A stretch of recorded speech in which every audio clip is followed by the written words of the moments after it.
machine controlling the storm winds down. The clattering of its machinery settles into a low whir and then, at last, hiccups to a halt.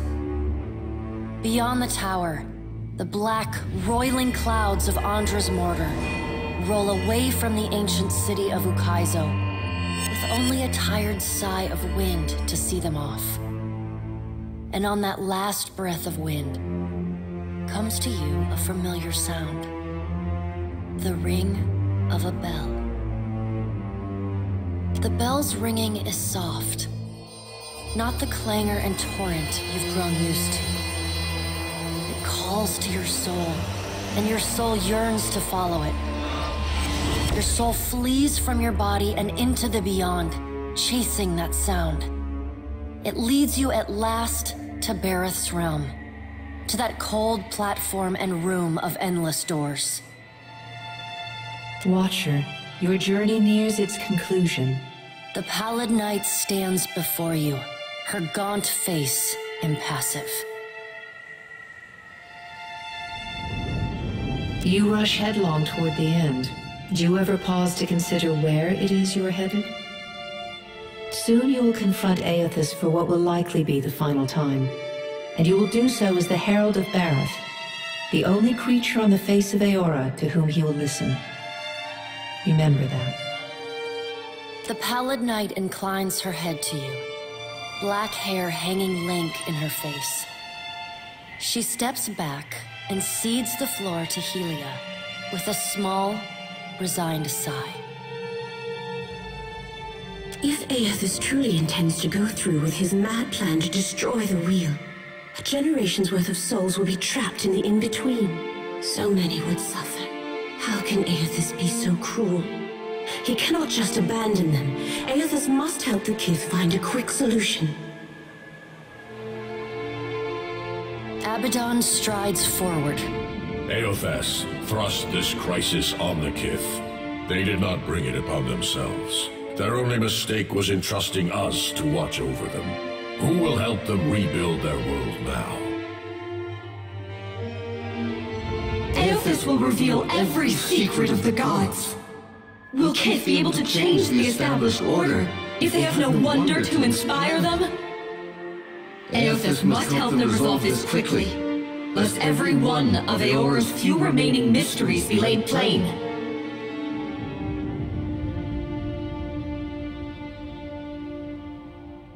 You have come to your senses at last. With the wheel destroyed, Kith will tear themselves apart.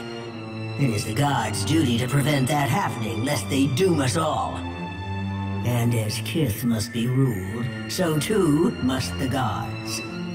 I say that if Zarathos is so eager to throw down the mantle of power and step aside, I shall take my rightful place as Queen of the Gods again. Kith are strongest when they follow our lead, and we are strongest when we lead in turn. United in purpose with the gods, Kith can accomplish things that without us, they could never have even begun. They must be shown their boundaries to surpass them. Kith will not solve Zarathos' puzzle on their own. And without an established order to fight against, the bonds that bind them dissolve, and they fight amongst themselves.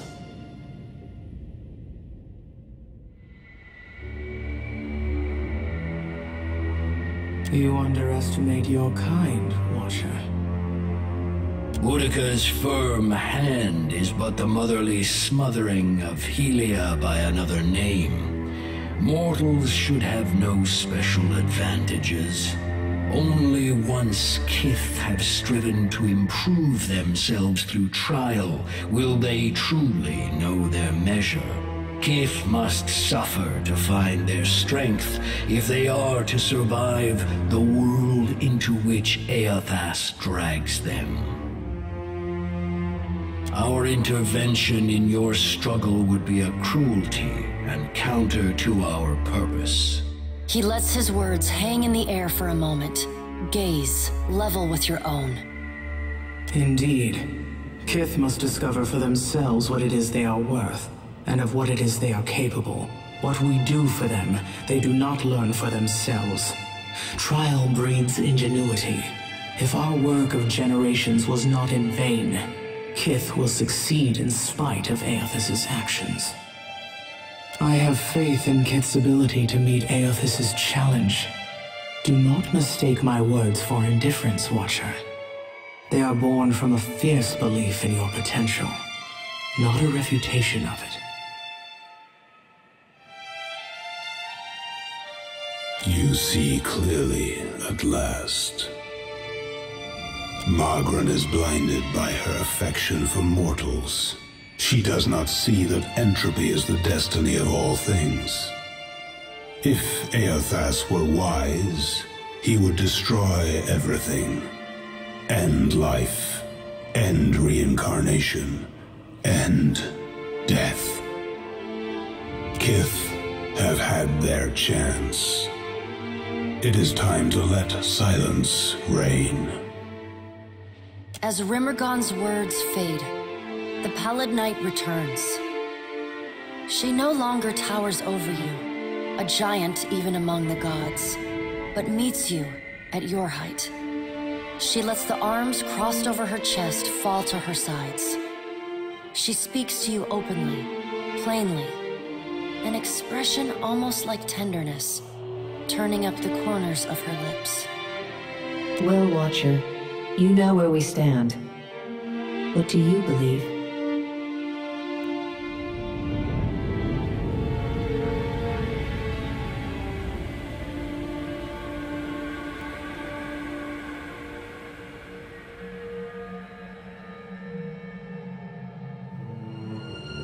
There is safety in the familiar, yes. But I would caution against hewing to it all the same. The opportunity to effect change on this scale is one that will not come again. Not in your lifetime, or in many thousands of lifetimes hence. Now the time has come for us to part, Watcher. I laid upon you a difficult duty, and I know you desire to be free of it. You will be in time, but not now. You have work to do yet. You are no stranger to hard choices. You killed Theos, and when his soul was laid bare before you, you chose to destroy it. You granted him peace. Remember the strength it took to make that choice, and know that you alone may sway Aethys now.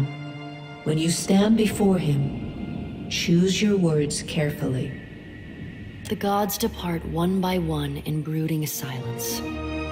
A solitary figure remains perfectly still until the last of her colleagues is out of earshot. Boudica peers down at you, a triumphant grin splitting her weathered features.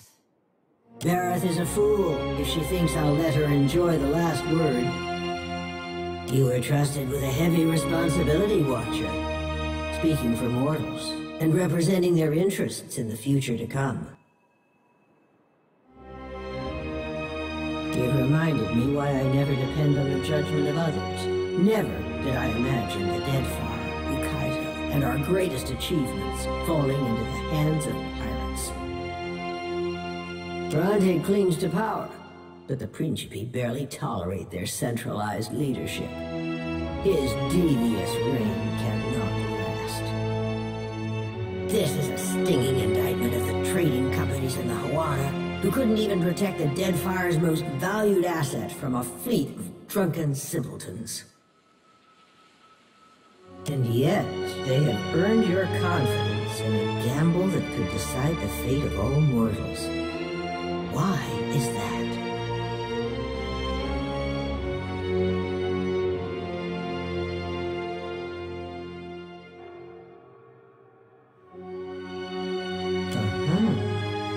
Consider my curiosity appeased. For now, in our grandest plans, you are a singularly unpredictable variable. You play a dangerous game by investing your hope in others. Deception and failure are woven into the fabric of mortals. I can safely promise that they will disappoint you before long.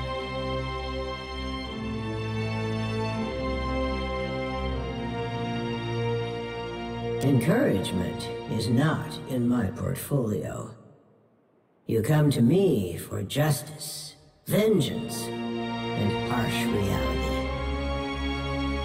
Whether you heeded my wisdom or not, everything you've done to get this far has informed our view of mortal kind. I hope you're satisfied with your performance. We've learned much from each other. Was casting your lot with an undisciplined mob of pirates supposed to change my mind? Don't answer that question. Nothing could convince me that mortals are equipped to steward their future.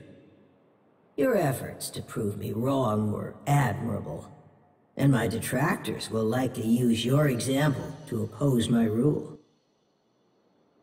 A difficult road lies ahead of me. Your alliances have made proving my argument an uphill battle. Well done, I suppose. Zarathos will no doubt have a sunnier outlook on mortals and their chances of success. He already has everything he wants, so go and listen to his empty-headed idealism. The rest of us will be sharpening our blades, preparing for the future he lays out for us.